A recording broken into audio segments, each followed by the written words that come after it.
Yo, what's going on, everybody? Welcome back. This is Open Late with Nev and Kev. Yes, sir. Yes, sir. I shouldn't say welcome back because this is the first. This is the first episode. There's nothing to welcome you back to until the next episode, which then there will be something to welcome them back to. Yeah, no doubt. Well, welcome. Yeah, we'll just go ahead and get it started. How we just do a check for inventory. How we feeling today, pal? Man, oh man, it's been a hell of a week. I got my last chemo coming up on this Tuesday, so I'm excited to fucking get through that shit. And then hopefully, bro, at the end of this, we're all good, man. I got a trip planned to Vegas at the end of the month, just to celebrate. Yeah, we got some free rooms over there. Shout out to all the comped hotels in Vegas for getting us that. But yeah, I'm excited, bro. Yeah, no, it's gonna be exciting to ring that bell for over at his was the chemo facility. Yeah, the cancer center. Once he was it considered remission, correct? Yeah. I mean, you'll get to ring that bell. So it's gonna be exciting, man. It's gonna be exciting to see you be able to do that after everything that you've gone through and the adversity you faced. So that's gonna be a beautiful day, and just watching how far you've came through the whole process thus far it's wild, brother. Dude, it's crazy, man. Yeah. I never thought that shit would happen, but here we are, you know what I'm saying? But it's all good. You live and you learn, you get through it. And I feel like after this shit, I can pretty much take on any challenge that will ever come my way. Yeah, it'll, I'm sure it does something inside of you that makes you reinforced, you know what I mean? Facing that and walking into the dark, not knowing exactly what to expect and what it's going to do and the toll that it's going to put on your body. And now that you have that understanding, when you face other challenges, you're like, yeah, this ain't shit. Yeah. This ain't shit. This ain't shit, bro.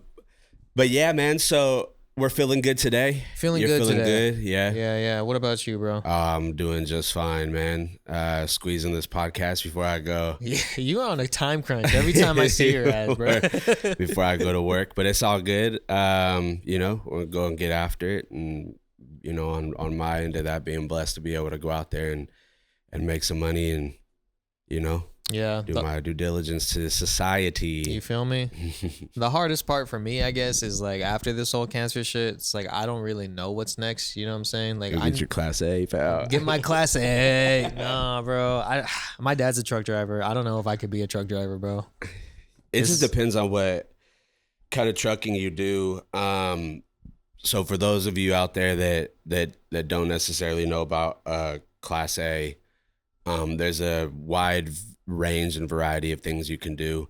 Even if you want to work for a utility like TID, PG&E, MID, like we have out here. Yeah. You have to have your Class A to work those, even though you're not driving truck. It's just to operate the vehicles and things of that regard. So then there's OTR going over the road and doing 2 weeks out, 2 days home, and it's not for the faint of heart. It's more for like the young bachelor, like the older gentlemen that don't have a wife and kids. And that wasn't what I wanted to do. Like I was, very fortunate and lucky to get on with the transfer station out here for waste management and transfer and all that, and doing roll off and whatnot, and get to be home every night. Yeah, that's important, bro. Because otherwise, you'll just be living life on the road, man. You'll never see the homies, the family. Yeah, no, it's. I mean, you make a ton of money doing OTR. Then if you want to go and do freelance and get your own rig and whatnot and do it that way, you kind of have more flexibility. But the money is so enticing, knowing that some of these guys that have their own setup are like doing like $300K a year. Yeah. Then of course they're like, yeah, sorry, sweetheart, I'm gonna be out there on the road. Yeah. Because it's hard to look away from that, but if you don't put yourself in the position to turn it down, it's easier to not have to do that. So hey, $300K is a lot of money, though. It is a lot of money, but what is the price of that versus giving up your ability to make the memories with your family and friends, your missing birthdays and social events, or even just being able to tend to your own body and things that you need for yourself? It is soul sucking to some regard, even though the compensation factor of it is, it's intriguing to many. And believe me, I mean, it is to myself as well. But I think that I was aligned with where I ended up coming out of trucking school and not really having an idea, to then fall into that area of where I am now to know like it's not a utility, you know. So I am working in a truck, um, but to be able to, you know, you get your overtime, you get your holiday pay, you get your, you know, your good insurance and things like that. So you take care of your family and yourself and then be able to be home and then having your weekends off or, you know, whatever schedule you end up getting. I was, you know, again, fortunate I Yeah. got Saturday, Sunday off for now, but cannery season's about to start and then I'll be doing 512s. Um, uh, yeah, 512s for about 2.5 months. So I'll be doing cannery 2 to season, 2. that's like mainly tomatoes or? Yeah, it'll be your like olive oil production, your tomatoes, so on and so forth. Primarily out here because it's agriculture and stuff. It's a lot Yeah. of tomatoes, and those plants run 24/7. So for us doing roll off and servicing that, we'll be back and forth. So I go 2 to 2, they'll go 2 to 2, Yeah. and it'll just be like that for, and then everybody will have some like wonky, like weird days off and whatnot. But Yeah, because my dad, he owns his own truck, right? So he mm, gets a lot of business write-offs. So I guess that's the benefit of it. mm-hmm. But at the same time, like since he's contracting all the time, like yeah, you can say when you want to work, when you don't want to work, but also it's like it's sometimes really hard to find work that way, you know, like Yeah, like as a sub hauler versus if you have a set schedule, a set salary, a set hourly, you know, yep, like you don't get the tax write-offs, but you know you have work that day versus him, you know, he went like 6 months this year, no work at all. yeah. You know, if you add up all the days where he's been missing, Yeah. you know? Yeah, that's the hard part about it. That's why a lot of people, and like not to get political at all, but there's been a lot of things, especially in California, where the trucking industry has kind of shifted a little bit. I think it's bouncing back. I think things are getting a little bit better, and there's different regulations and rules that were put into place. I don't have the length of knowledge to speak on each individual Yeah. thing.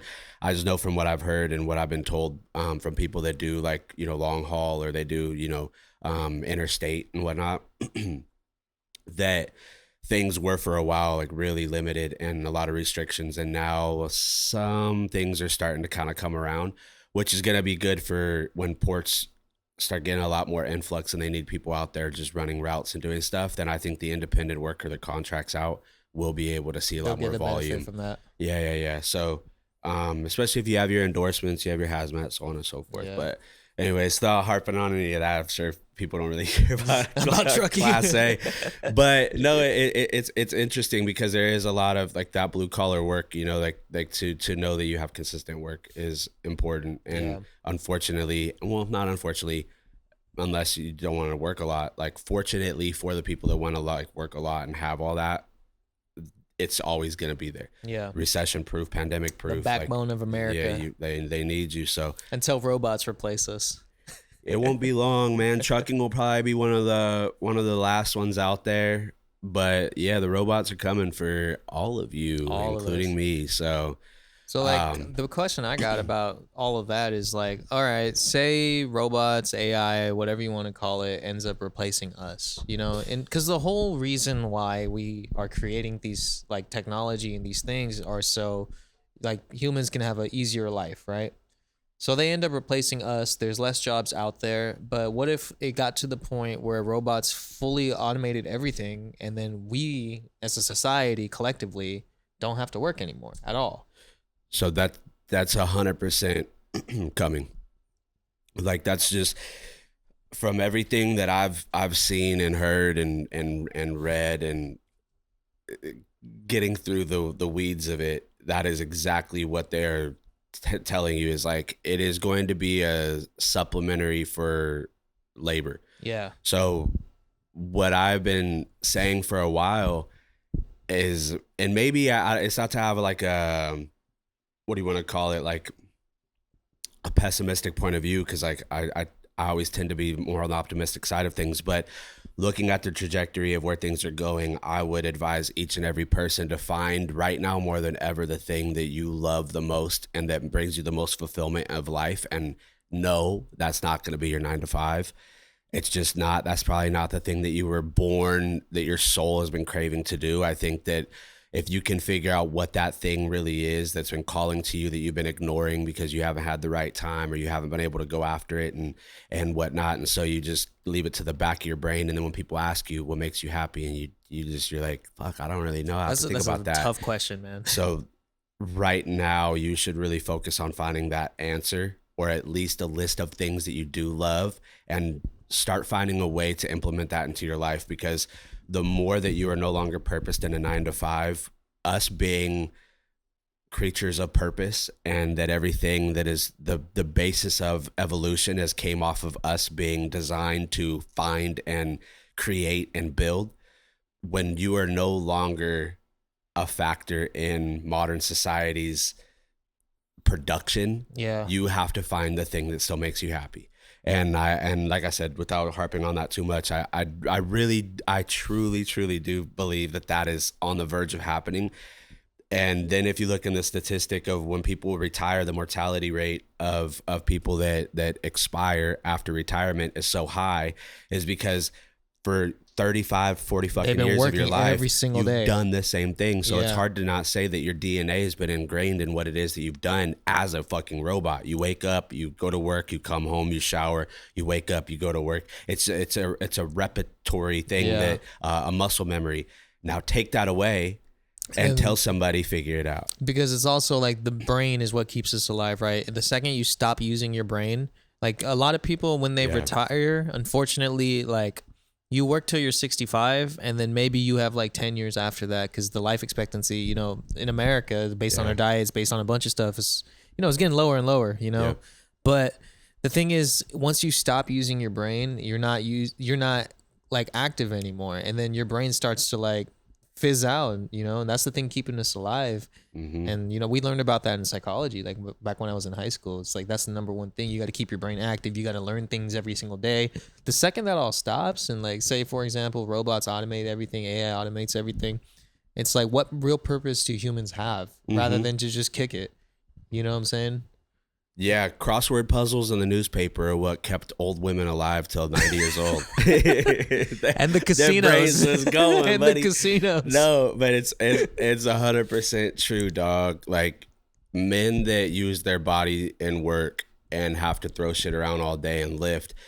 You see these older gentlemen, you know, like our like grandfather's era, and even my father's era, where they're just those blue collar guys that did that their whole life. They're 50, 60 stronger than most 20, 30 years old. Like they're just dense, like, you know, because like they lived a harder life. Their body, when their brain was like, yo, we need this to continue to keep doing this. Well, you take that factor out of it, and they're no longer going and using their body in that way. The deterioration of those muscles, your brain is a response, right? So your brain's like, oh, I guess we don't need this no more. So we're just going to stop catering to this area. And then they end up like severe back pain, severe shoulder pain, like arthritic, like all these things that were kind of staying at bay because their body was tending to those wounds constantly. And then now all of a sudden this muscle dexterity goes away, and now their joints are like, what the fuck, dude? I feel terrible.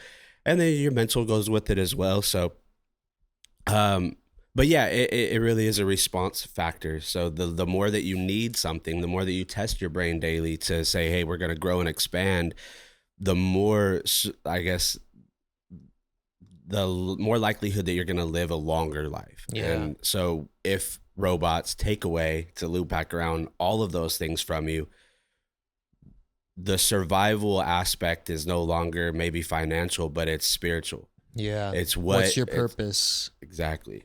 So caution to the wind, everybody. But those of you that are tuning in right now, I think that it would be more important now than ever. Not that it's not ever been important, because it's always been something that's been super, super important for people to find, but should try and maybe think about that shit a little bit. You know, I do every day. There's I try my hand at a ton of different things, man, but it's stuff that like I'm also trying to find myself purposed and grounded in things that I enjoy, whether it's the gym or writing and reading and philosophy and all those things that are intriguing to me, so that I could better understand what I need as a person, you know. And that doesn't mean that I go hop in a truck and go work 12 hours a day.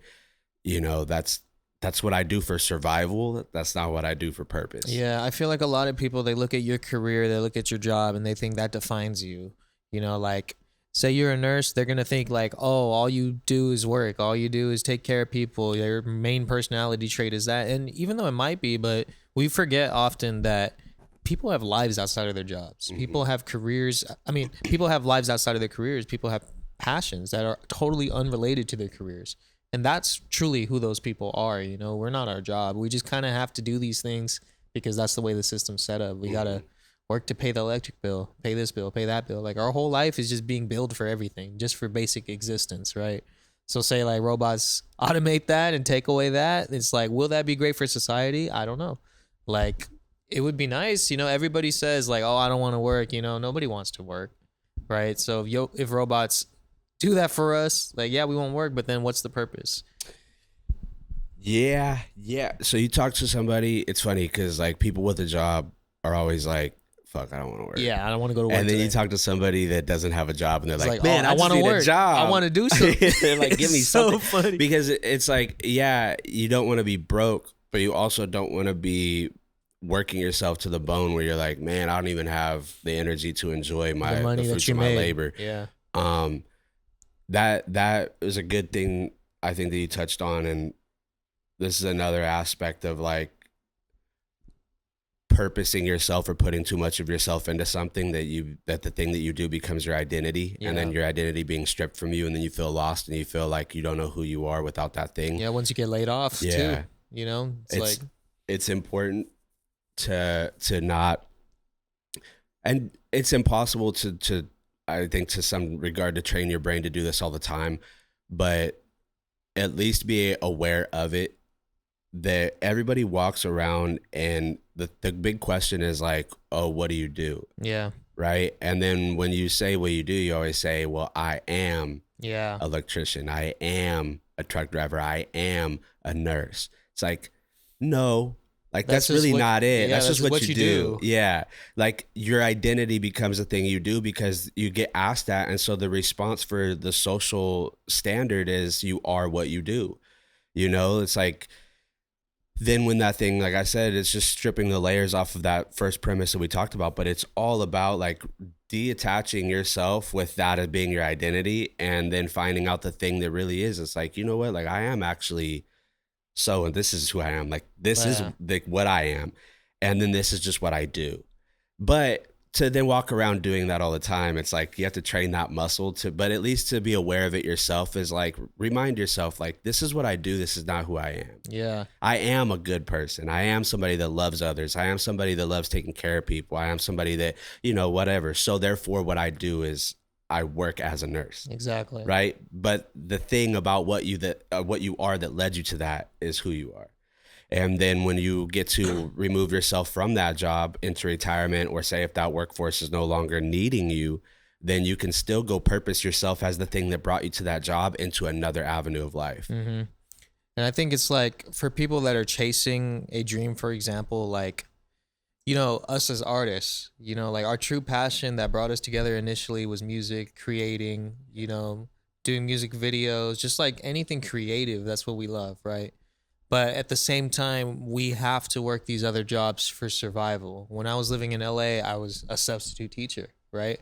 But at the same time, I'm telling myself every day, like, no, I'm an artist, you know, like I want to do music. Then you start to struggle with like, you know, your identity is like, you kind of feel like imposter syndrome. Like, am I really an artist? You know, like I can be in a music video, be the star of the show for a day, you know what I'm saying? Have all these people come together to make something amazing happen, you know, like a cast and crew, director, extras, you know, have casting done, like all of these things. There's like, yeah, you feel like an artist for the day, right? But then Monday comes around, here I am at fucking Fairfax High School teaching a bunch of kids that don't care, you know what I'm saying? And then you start to feel like, damn, like imposter syndrome. Am I something that I'm not? You know, you don't even know your own identity at that point. You feel me? And I think that's something that a lot of people that are chasing a real dream, that's what they're struggling with right now. It's just like, am I this? Am I that? And I mean, at the end of the day, you are what you love. You know, like if you love this, then yeah, that is who you are. That's your identity, right? But it's just hard, man, because if you haven't repped like the fruits of your labor and like the success, while trying to be an artist, then it's very easy to think like, oh, I'm just a substitute teacher, you know? Yeah. Getting lost in the the repetition factor of what it is that you do on a daily basis. And then the thing that you want to be, and you're like, you can't even see yourself fully being that. And then you're like, what the fuck am I? And then life starts to tear you into two directions. You know? It starts to pull you apart. I think that, like, you know, like I said, color me optimistic, but I think that that's important for that to happen. I think it's important to feel like there's something missing in you that is tearing, because then that is the moment in your life that you have to make a choice. Because you really can shut that off. You really can say, a dream is a dream. It is what it is. I'm gonna go back and do this because of security, because of it's easy, because, you know, because at least I know that this is here now and this is real and I can see this and I could go do this. And there's and a paycheck tangible every 2 weeks. Yes, and then you're like, and it allows me to put some groceries in my house. Yes, I can't go do the things I want to do, but at least I can do the things I need to survive. Yeah. Right. And then there's the side of you that's like, well, or I could put everything I have into this thing that scares me the fucking most, that just feels like it's life altering. And you're like, I don't know what's over there. I don't know what I'm going to find. I don't know what I'm going to go through. I don't even know if I'm going to have money to put in my cupboard. Yeah. But I could go do that. And then in that moment, that is what separates you from the mass of majority to, I guess, what it really means to be a dreamer and what it really means to show up for yourself and just to say, hey, fuck it. Yeah. Like I'm strong enough to know that if this doesn't work out, which I believe in myself that it is, I have what it takes to pick myself back up and refigure it out. Yeah. And I'll do it again and again. And then I'll have, my spirit will be calloused and it'll be strong enough to where I can make it through to the next adversity I face, because I've showed up for myself. I've fallen, I failed, I got back up, I refined it, I got better. Yeah. And you're like, hey, I'm still hungry. I still can't do the things I want to do yet. But at least every day there's something in that makes my soul feel revitalized. It makes me feel alive. It makes me feel like I understand a little bit more of what it means to be on this planet and what the purpose of that is.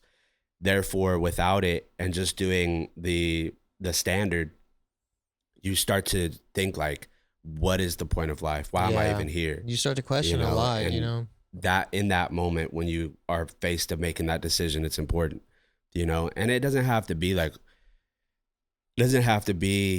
to where you're throwing your life away. You know, I don't want to just caution to the wind once more, but I think it is very important to face those things and make those decisions based off of like, hey, how much do you fucking want it? Yeah. How bad do you want it? How bad do you want it? You know, how bad do you want to live outside of the norm? Yeah, exactly. And it's like, it also takes like a bit of delusionism too, you know? It's like music, for example. Music is such a sacred art form that's been around for thousands of years. And yet we only choose a handful of people to curate this art form for the entire globe, for the world. Like, there's only so many successful musicians that exist that we know their names. The Drakes, the freaking Rihannas, the Kanyes, like, you know, all of these people, right? These are all people that we as a society collectively agreed, like, you know, your art is tremendous. Like, their personal lives aside, you know, like their art speaks volumes, right? And then when you're trying to chase that for yourself, like, you need a bit of delusionism too, to be like, yo, like, I believe that I could be one of those people that the world looks to deliver them this art form, you know what I'm saying? Like, as a vessel. And like, it takes like a little bit of narcissism too to even think that like, oh, like, I could be this important type thing. But I think you need that just to be like able to fully believe and convince yourself. Because otherwise, like, then you're only going to see your identity as your current career that you have to survive, you know?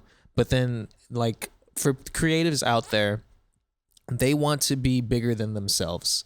That's the reason why they create. That's the reason why they share their art, because they feel like their art is an extension of themselves and it will lead to them, you know, making a difference in the world. And yeah, that takes a little bit of narcissism, you know, to even think about like, oh, like, my ideas that I believe, you know, other people will gravitate towards. And I mean, it's just an interesting concept.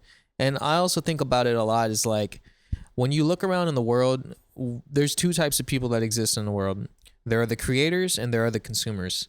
So the creators, they're the ones that are with the ideas. You know, like if you look around, like we're living in somebody's idea every single second of the day. Like the chair that we're sitting in, somebody designed the idea and concept for the chair. You know, they created that. The microphone, somebody put together all the motherboard chips and all that in order to amplify audio. Like that was someone's idea that they just had in their head and they turned it into a living thing. And those are the people that design our society in our world. You know, the rest of the people, like the consumers, like we just take their other people's ideas, we just buy them and use them. But it takes somebody to create that initially. And I think that's where success starts to differentiate a little bit. You know, of course, there's different definitions of success, but I feel like the people that create, they're the ones that run the world. They're the business owners. They're the corporate people. They're the CEOs. They're the artists. They're the actors. They're all of these things, you know, and then the normal people in society, like we buy into those things and we use those things and we enjoy those things, you know? So it's just like a split in between. Mm-hmm. Yeah. That I think about that often as like the consumerism seems like very much a luxury and a trap at the same time. Interesting. Right?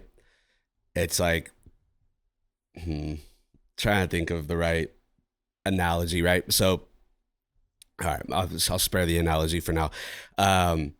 What it seems to me is like you're willing to do the thing you don't want to do so you can get these little bits of instant gratification by obtaining the little things, right? And that's the trap. That's the consumerist trap, right? It's like you become so self-indulgent in that and the quick dopamine hits or the quick things that you need that you're like, fuck, I'm a consumer. Like I just keep buying shit. I go to work to buy it. Yeah. I go to work to buy it. And then you realize you're like, I don't fucking need this. I don't even, like, why did I even buy that? And you're like, there's a fucking trap here, right? Because you're filling these little holes that are empty within yourself, right? And then there's less of you that is the creator for the consumer, right? And that's like the corporate side of it. And I think that has been so disattached to the I guess the what do you want to call like the spiritual side of it, I guess, for lack of a better word for right now. But when you talk about making music, it's like a lot of people are willing to go listen to music and think like, man, I wish I could sing, right? Yeah. Or and maybe they can sing, or they'll sing in the shower at home. Exactly, or, and they actually you know. have a voice and they don't want to go because they think like, who gives a fuck what I have to say? Like that's how I feel all the time, dude. Like I've been making music for 11 years. I've been writing for longer than that. Poetry, philosophy, reading, all these things, and then sometimes you become so encapsulated by the idea of what somebody's done, and you look at that mountain as unclimbable, and you're like, how could I ever be there? Yeah. Like it seems like impossible for me to get to. And then so you just consume. You're like, well, I'll just consume it because at least it makes me feel like I'm a part of that world. If I can't do it, I'll support it, you know? Yeah. At least I can feel like I'm somewhat attached to that world. That it's like, well, why wouldn't you want to be a contributor in the world instead of just a consumer? Yeah. And that's like for the daring soul, and that's like for the person that finds the necessary things to light the fire that you need in order to shine, in order to benefit other people from your warmth of what you can radiate and create. And instead, a lot of people would just rather consume the thing because they're submerged in fear of or like you said, imposter syndrome, where you're like, yeah, like me. It's a battle. Like me? Like, nah.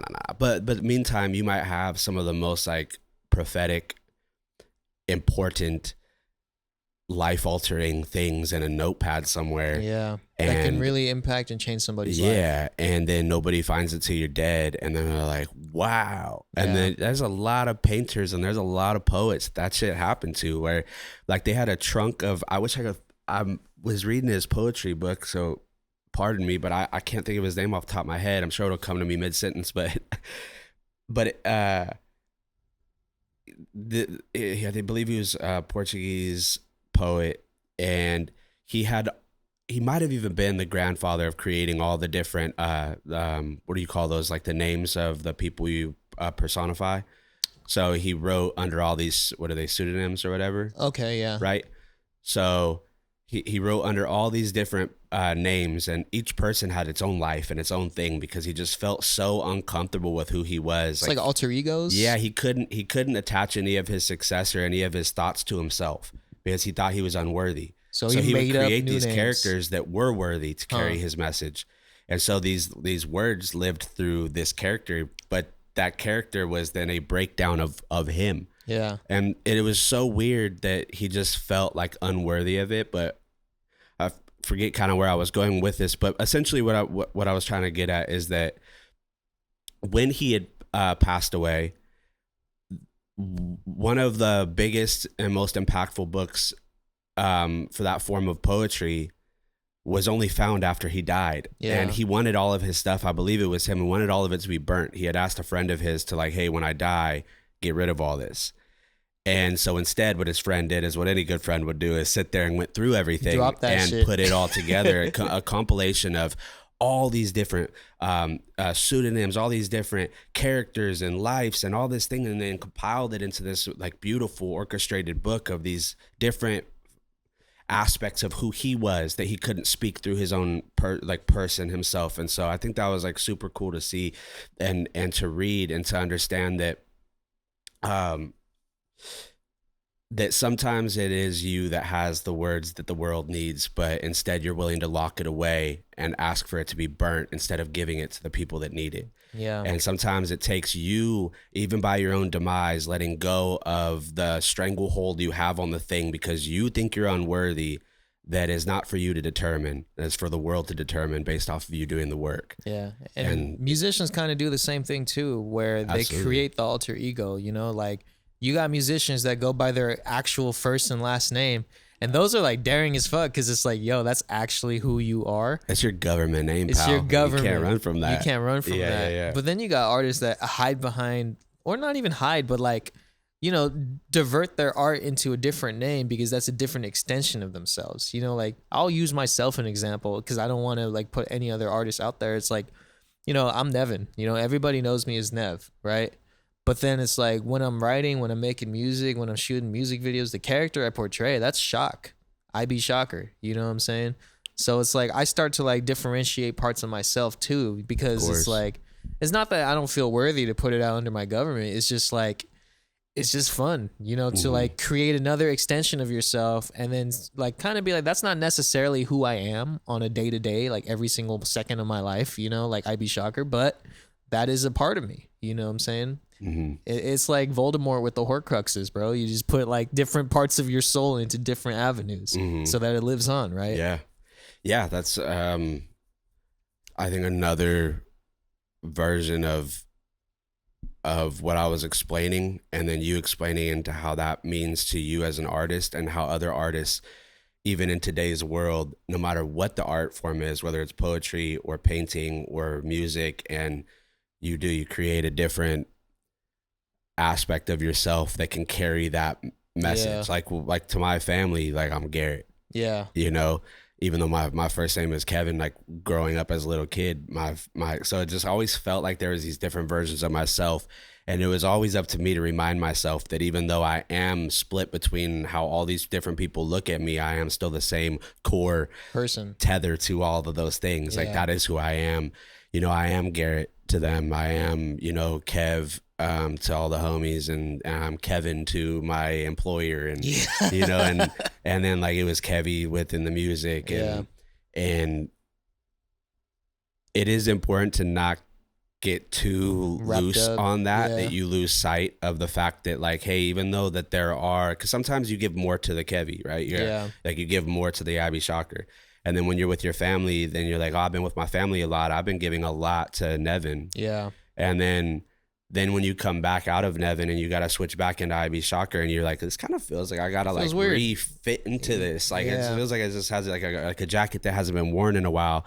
And it's like and then you're like, oh, but it fucking fits. Like it fits good, but it's fly. but it's important to know that you can take it off and put it on. It's wearing instead different of hats. feeling like, yes, exactly. Instead of feeling like, oh no, like I'm all of these things converged at one time, because although you are, but sometimes you differentiate how much of yourself you could give to these different areas of aspects of who you are. Yeah. And that's like the beautiful thing about art, because then you know when you put that jacket on, you're like, oh no, I be shocker right now. Like you're giving 100% of yourself to that thing. Yeah. And that's an entity that you created within yourself that carries that specific message that Nevin couldn't. Yeah. You know, it's just an interesting concept. I guess, it's like anybody like that, like you split your soul into different pieces. You know what I'm saying? Like Steph Curry on the court is the greatest 3-point shooter of all time. But Steph Curry off the court is a fun dude who loves to go to concerts, hang with his family, eat nice food at nice restaurants. Yeah, he's not shooting fucking 3-pointers. He's not shooting threes fucking all day long. You know what I'm saying? It's like maybe he is in his head. You know, maybe in his head he's replaying footage. Swish, you know. You know what would be fire is if we put some Ray-Ban metas on Steph Curry and we can just see his POV in games, and then just see these crazy shots from his point of view. Yeah, that'd be wild. No, absolutely, man.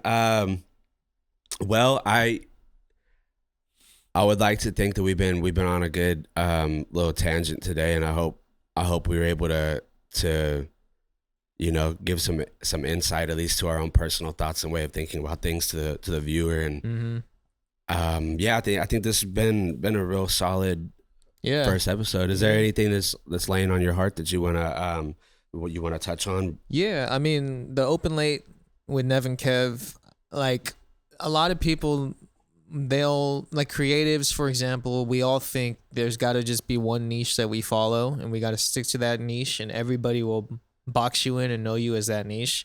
But with this podcast, like I really don't want to just stick to one subject, because I feel like life is so expansive, and talking with one another about life, like there's so many different conversations that could be had.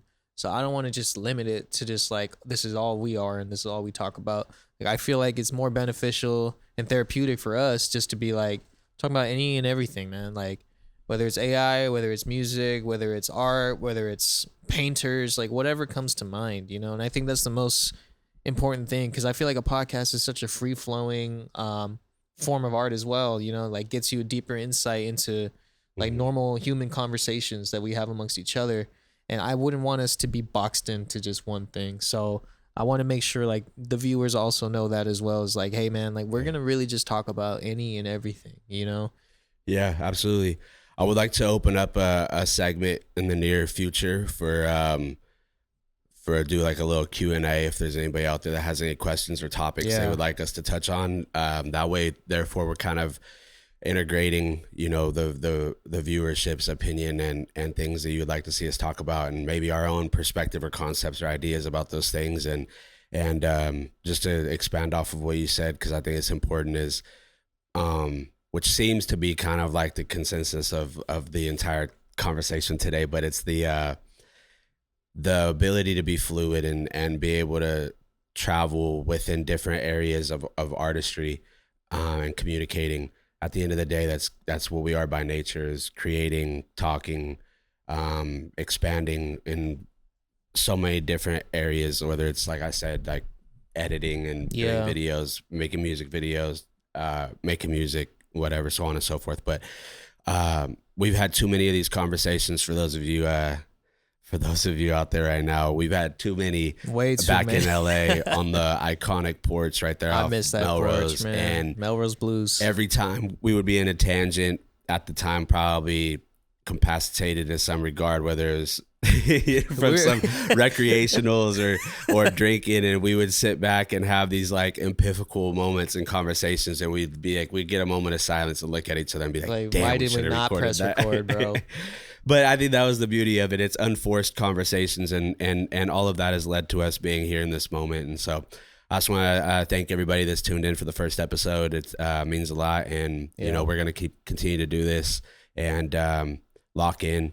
I'm entirely grateful for this guy right here, and proud of him, and happy for everything that he's been able to make it through, given the adversity he's faced. So I just want to publicly announce that and say that, and appreciate you, big dog. And love you, bro.